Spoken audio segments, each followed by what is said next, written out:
Bonjour, je suis Maïti Trélin, sage-femme, coach, écrivaine, passionnée par le vivant et le cycle du vivant. Ce cycle habite tout ce qui vit, les saisons de la terre, la lune, la femme avec son cycle menstruel, l'homme, tout être vivant, les animaux. C'est aussi le cycle d'une relation, le cycle d'un projet, le cycle d'une entreprise. Et ce cycle observe à chaque fois les mêmes dynamiques dont je parle très souvent et les mêmes lois de la vie. Aujourd'hui, je choisis de vous parler de l'équinoxe de printemps. L'équinoxe de printemps, c'est un virage qui est méconnu et qui est pourtant extrêmement important. Il se situe au moment très éphémère où le jour et la nuit sont de même durée. C'est un instant, cet équilibre, parce que l'équilibre ne demeure jamais dans ce qui est vivant. Il y a toujours une harmonie, donc ça passe. Et petit à petit, les jours vont être plus longs que la nuit, alors que juste avant, les nuits étaient plus longues que le jour. Ça se situe à peu près au premier jour du printemps calendaire, dire le 21 mars, ou le 22, parfois le 23 ou le 20, c'est approximativement dans ces dates-là. Mais si on observe bien la nature, ce que je vous invite à faire, vous aurez vu des fleurs avant cette période-là. Ça dépend bien sûr de dans quelle région de la Terre vous habitez. Parfois, il n'y a pas beaucoup de fleurs. Mais si, par exemple, en France, les fleurs arrivent déjà vers la mi-février. On sent mi-février que les jours rallongent, que le soleil est un petit peu plus chaud, que l'ambiance est différente. On sort de la léthargie de l'hiver, on sort de ce froid, de cette frilosité, de cette obscurité. Et effectivement, c'est le moment où le printemps émerge et nous invite à aller à l'extérieur.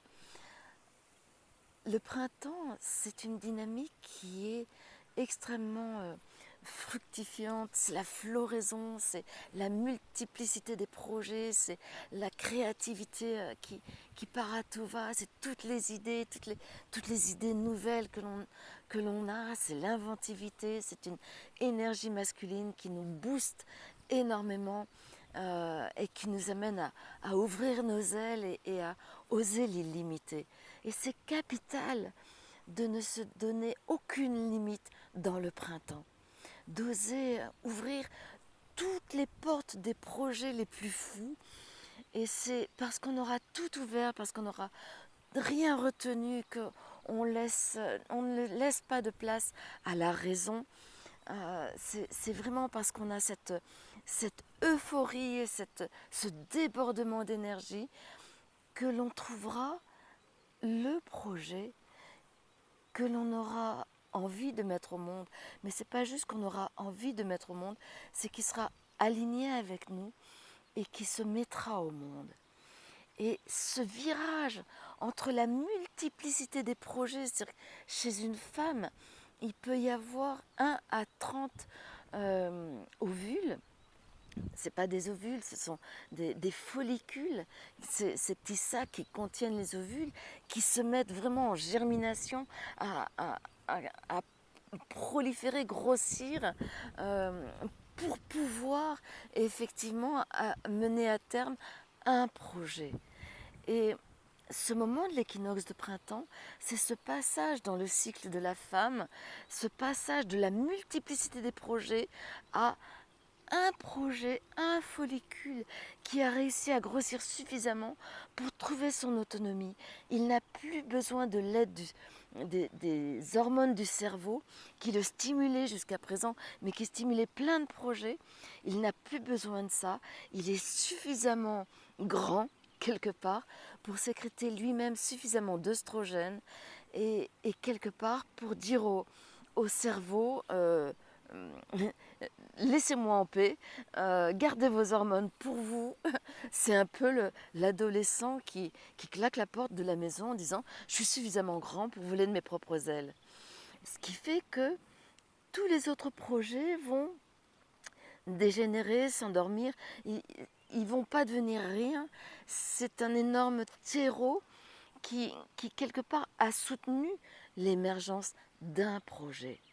Ce qui fait que de l'excitation maximale et fougueuse, parfois du printemps, il y a un certain calme qui arrive, une certaine concentration qui laisse monter en puissance un seul projet. Et ça, c'est le moment qui vous permet de ne pas vous perdre dans la fougue du printemps et de ne pas vous épuiser dans la fougue du printemps. Parce que le printemps est tellement rempli de joie, rempli d'espoir, rempli d'idées, qu'il peut vraiment complètement nous enflammer et qu'il peut complètement nous épuiser. Il peut épuiser les terres. Imaginez une terre où il n'y ait que du printemps. Il n'y aurait pas de fruits. Il est nécessaire qu'il y ait un ralentissement, qu'il y ait le deuil des fleurs, de la floraison, pour que le fruit puisse émerger, pour que le fruit puisse maturer, même si le fruit va maturer en été. Mais c'est vraiment parce que il n'y a pas sur un arbre, toutes les fleurs ne donneront pas leurs fruits. Heureusement, parce que sinon l'arbre serait épuisé. Donc, je vous invite vraiment avec cet équinoxe à pouvoir vous recentrer tout doucement, sans atténuer votre créativité, votre inventivité, votre originalité, mais plutôt sentir que vous vous concentrez, vous laissez se dessiner un projet, le projet majeur, et dans ce projet-là, vous le faites fleurir lui-même. Waouh, c'est quoi toutes les possibilités dans ce projet-là?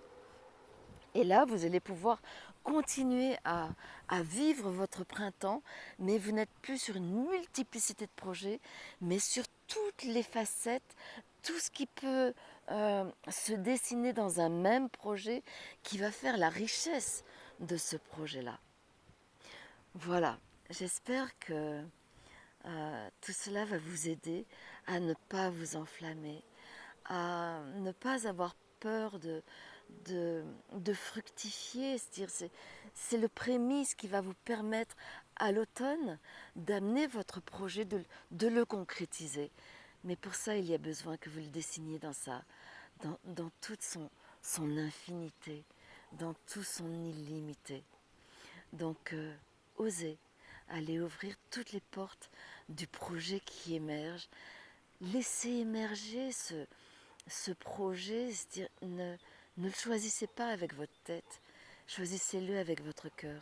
Choisissez celui qui vous fait le plus pétiller, qui vous transcende le plus, même si vous affole, parce qu'il ne vous semble pas raisonnable ou n'importe, c'est le projet qui est juste. Et aujourd'hui, la vie nous invite vraiment à la justesse. Elle nous invite à des choix de cœur et non pas des choix de tête. Donc, osez, allez-y.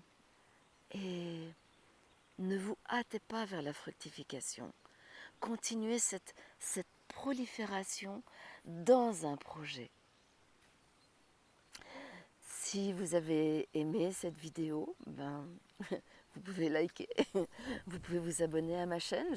J'essaierai de marquer les autres éléments importants du cycle. Partagez autour de vous, commentez, posez-moi des questions. Ce sont des choses qui m'encouragent, qui amènent un grand sourire dans mon cœur et qui me permet de communiquer avec vous et de vous accompagner, parce que c'est par vos commentaires que je fais évoluer mes vidéos. Donc, merci de votre présence, merci de votre inventivité du printemps, et allez-y, n'ayez pas peur, allez-y pleinement à 100%.